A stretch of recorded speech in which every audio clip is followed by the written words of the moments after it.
Recent గా phase 13 exams ఎవరైతే students రాసి వచ్చారో వాళ్ళందరూ చాలా మంది నాకు మెసేజ్ చేశారు. వాళ్ళు పడ్డ బాధల గురించి చెప్తూ.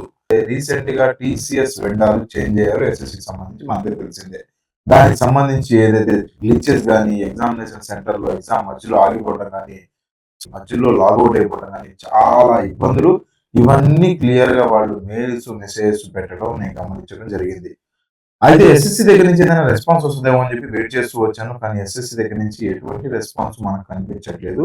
దానికోసం అని చెప్పి కొద్దిగా అవేర్‌నెస్ వీడియో ఏం అవేర్‌నెస్ అంటే ఫ్యూచర్‌లో నెక్స్ట్ మీకు ఇలాంటి ప్రాబ్లమ్స్ వస్తే మీరు ఆ టైంలో ఎలా అధిగమించాలి? అదే దాని తర్వాత మనకి మేనేజ్‌మెంట్ ఎలా జరుగుతుంది? ఆధార్ అథెంటికేషన్‌లో ప్రాబ్లమ్స్ ఏమొచ్చినాయి? అండ్ మోస్ట్ ఇంపార్టెంట్ టీసీఎస్ మళ్ళీ రిటర్న్ వస్తుందా? అనేది కూడా మనం క్లియర్‌గా ఈ వీడియోలో వెండర్ ఎలా చేంజ్ చేయాలి ఏంటి అనేది క్లియర్‌గా మాట్లాడుకుందాము. అయితే ఫస్ట్ మనం ఈ వీడియోకి సంబంధించి ఆ గ్లిచెస్ ఏంటి, pools and examination centres, TCS controversy ఇదంతా టీసీఎస్ చేపిస్తుందా? వెండార్‌ని తీసేశారు కాబట్టి ఈ కాంట్రవర్సీస్ కూడా మనం క్లియర్‌గా మాట్లాడుకుందాము. ప్రస్తుతం స్టూడెంట్ డిమాండ్స్ ఏంటి? మనం చూసుకున్నాం అనుకుంటే ఇన్‌స్టాగ్రామ్‌లో గాని ఏదైతే ట్రెండ్ నడుస్తా ఉందో ఎస్ఎస్‌సికి సంబంధించి ఓకే. ఇదంతా మనకి రీ ఎగ్జామ్ జరుగుతుందా? ఫేజ్ 13 పరిస్థితి ఏంటి? ఇవన్నీ ఒకసారి మనం క్లియర్‌గా ఈ వీడియోలో క్లియర్ కట్‌గా నేను మీకు చెప్పబోతున్నాను. Okay. So let's begin our video. Video begin చేసే ముందు ఒక చిన్న క్వెషన్ మీకు. ఆడి బ్రాండ్ అంబాసిడర్ ఎవరు? ఆడి కార్ తోలుతున్నారా? చాలా మంది రిచ్ పీపుల్ కార్ తోలుతూ ఉంటారు. ఆడి కార్ బ్రాండ్ అంబాసిడర్ ఎవరు? నీరజ్ చోప్రా గారు. సింపుల్‌గా మనం కోడింగ్‌తో ఎలా గుర్తుపెట్టుకుంటాం మీ అందరికీ తెలిసిందే. రాజుల దగ్గరే ఆడి కార్ ఉంటుంది. పూర్ పీపుల్ దగ్గర ఉంటుందా? మిడిల్ క్లాస్ పీపుల్ దగ్గర ఉంటుందా? ఇలా మంచి కోడింగ్‌తో మన దగ్గర ఆల్రెడీ కరెంట్ అఫైర్స్ కోర్సెస్, దాని తర్వాత మనం చూసుకుంటే సీజీఎల్, సీహెచ్ఎస్ఎల్, ఎన్టీపీసీకి సంబంధించి courses, NTPC high yield topics and SSC high yield topics ఇవన్నీ నేను మీకు మంచి కోర్సెస్‌లో బాగా తక్కువ ప్రైస్‌లో 200, 300 మంచి కోడింగ్‌తో 300కు పైగా వీడియోస్, టెస్ట్ సిరీస్, పీడీఎఫ్‌లు ప్రతీదీ అందులో అవైలబుల్ చేసి పెట్టాను. బాగా తక్కువ ప్రైజెస్‌లో నేను మీకు అక్కడ కోడింగ్ క్లాసెస్ యాప్ లింక్ డిస్క్రిప్షన్‌లో ఉంది. ఒక్కసారి చూడడానికి ట్రై చేయండి. ఓకే. సో ఫస్ట్ చూసుకుంటే ఏంటి నేషనల్ అవుట్‌రీచ్ ఏం జరుగుతా ఉంది ప్రస్తుతం ఎస్ఎస్‌సి ఎగ్జామ్‌కి సంబంధించి అని చూసుకుంటే, ఎస్ఎస్‌సి మీ అందరికీ తెలిసిందే. ఎస్ఎస్‌సి సీజీఎల్ గాని, సీహెచ్ఎస్ఎల్, ఎంటీఎస్, జేఈ వీటన్నిటికి స్టాఫ్ సెలక్షన్ కమిషన్ మనకు తెలిసిందే. స్టాఫ్ ఏదైతే ఈ ఎస్ఎస్‌సి ఎగ్జామ్స్ కండక్ట్ చేస్తా ఉంటుంది. అయితే దీనికి సంబంధించి రీసెంట్‌గా మనకి ఫేజ్ 13 జూలైలో ఎగ్జామ్ ఒకటి జరగడం జరిగింది. ఈ జూలైలో 24, 26 తారీఖుల మధ్యలో మనకి ఫేజ్ 13 ఎగ్జామ్ జరిగింది.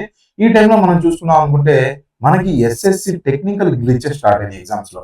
ఏంటి టెక్నికల్ గ్లిచెస్ అంటే క్యాండిడేట్ ఏదైతే వాళ్ళ పేరు మెన్షన్ చేసి ఏదైతే ఉంటుందో ఆ పేరు హాల్ టికెట్ లో మెన్షన్ చేయకుండా బ్లాంక్ హాల్ టికెట్స్ డౌన్లోడ్ అవ్వడం, కామన్ కంప్లైంట్ సర్వర్ ఇష్యూస్ అవ్వడం, మల్టిపుల్ సెంటర్స్ లో సర్వర్స్ ఆగిపోవడము, ఆటోమేటిక్ గా లాగౌట్ అయిపోవడము, దాని తర్వాత బయోమెట్రిక్ సిస్టమ్ ఏదైతే ఉందో మనకు తీసుకొని వచ్చారో బయోమెట్రిక్ అథెంటికేషన్ దానికి సంబంధించి అది ఫెయిల్యూర్ అవ్వటము, దాని తర్వాత అడ్మిట్ కార్డ్స్ ఇవన్నీ చాలా కన్ఫ్యూజన్ స్టార్ట్ అయిపోయింది స్టూడెంట్స్ మైండ్స్ లో. ఓకే.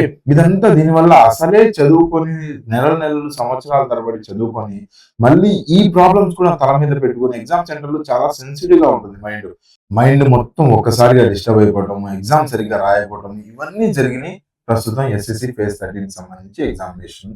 దానికోసం అని చెప్పి స్టూడెంట్స్ అందరూ ఒక్కసారిగా అవుట్రీచ్ స్టార్ట్ చేశారు.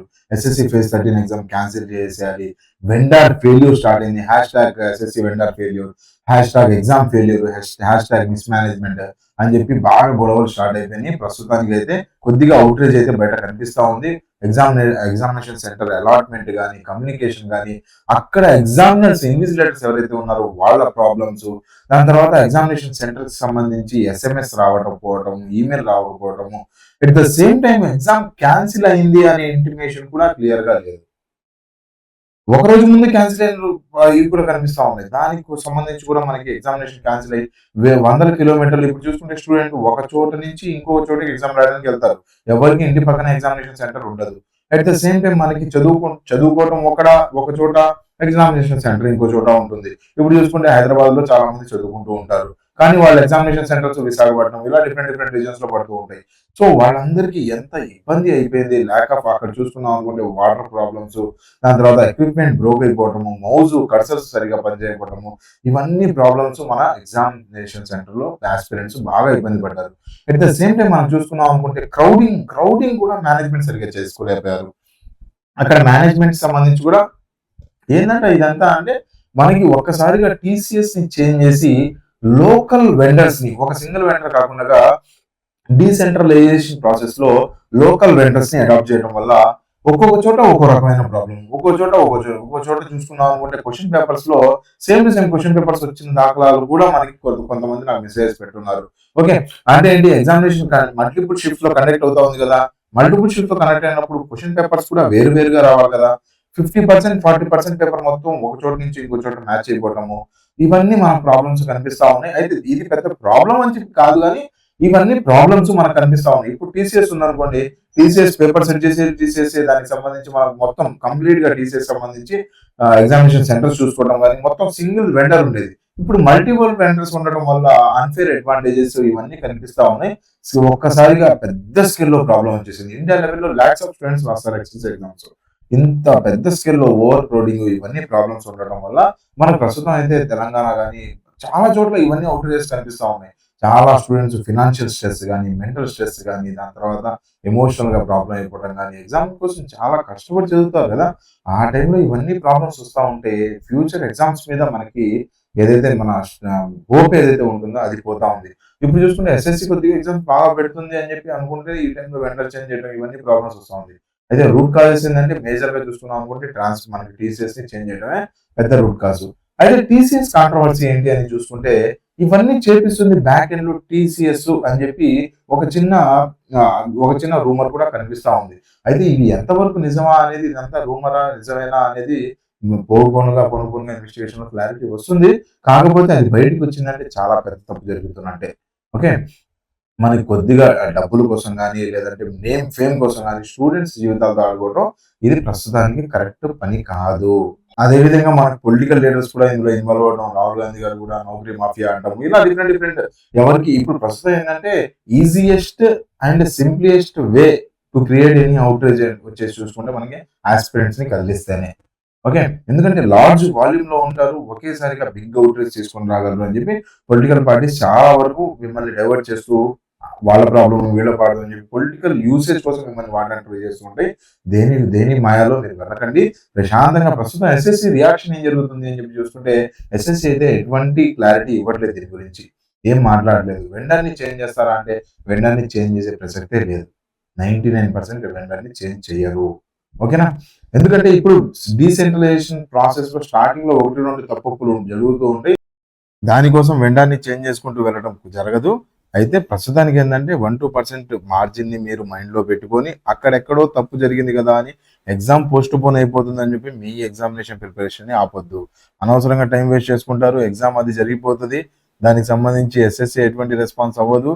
మీకు జరిగిన 90%, 95% చోట బాగానే జరిగింది, 5% దగ్గర రీ ఎగ్జామ్ కండక్ట్ చేస్తామని చెప్పి ఎస్ఎస్సి తన ప్రాసెస్ తను చేసుకుంటూ వెళ్ళిపోతుంది. మీ అందరికీ తెలిసిందే ఎస్ఎస్సి చాలా మొండిగా ప్రవర్తిస్తూ ఉంటుంది. అనవసరంగా టైం వేస్ట్ చేసుకోకండి. నేను మీకు ఫైనల్గా ఇచ్చే సలహా ఏంటంటే మీ ప్రాసెస్, మీరు స్టూడెంట్ డిమాండ్స్ అవన్నీ మీకు ఆల్రెడీ ఏదైతే ట్రెండ్ ఏదైతే జరుగుతూ ఉంటుందో ఇన్స్టాగ్రామ్ ట్రెండ్స్, అందులో మీరు కూడా ఫాలో అవుతూ ఉండండి, కాదనట్లేదు. ఎందుకంటే ఎగ్జామినేషన్ ఇప్పుడు ఎలక్షన్స్ అంత అవుట్రేజ్ లో అంత పెద్ద పబ్లిక్ జరిగినప్పుడు స్టూడెంట్ కోసం ఎగ్జామినేషన్ అంత పెద్ద వాల్యూమ్లో స్టూడెంట్కి ఎగ్జామినేషన్ ఎందుకు క్లియర్గా జరిపించలేదు గవర్నమెంట్ కానీ బాడీస్ కానీ?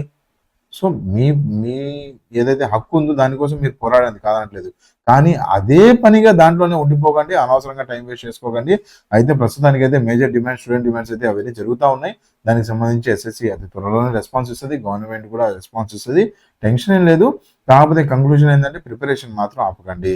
ఓకే, ఫైనల్గా ఇదే నా నోటు. ఫైనల్గా జాగ్రత్తగా ప్రిపేర్ అవ్వండి. మీకు ఆల్రెడీ యాప్లో కోర్సెస్ అవైలబుల్గా ఉన్నాయి, మంచి కోర్సెస్, మంచి కోడింగ్తో నేను మీకు అక్కడ తక్కువ టైం రివిజన్లో మీకు కోర్సెస్ అయిపోయేలాగా ఎక్కువ వాల్యూమ్ని తక్కువ టైంలో ఫన్ వేలో నేను మీకు అక్కడ క్లియర్గా ఎక్స్ప్లెయిన్ చేస్తున్నాను. ఫ్యాక్చువల్ ఎగ్జామ్స్కి మంచిగా కోడింగ్తో నేర్చుకోవడానికి ట్రై చేయండి. ప్రిపరేషన్ చేసేటప్పుడు ఒక్క మాట అయితే గుర్తుపెట్టుకోండి, మంచి గురువుని, మంచి పుస్తకాన్ని మీరు సెలెక్ట్ చేసుకున్నారా మీ ప్రిపరేషన్ 50% అక్కడ క్లియర్ అయిపోతుంది. Okay, that's it for today friends. Study hard, study smart. Thank you for watching. Have a nice day. Bye bye.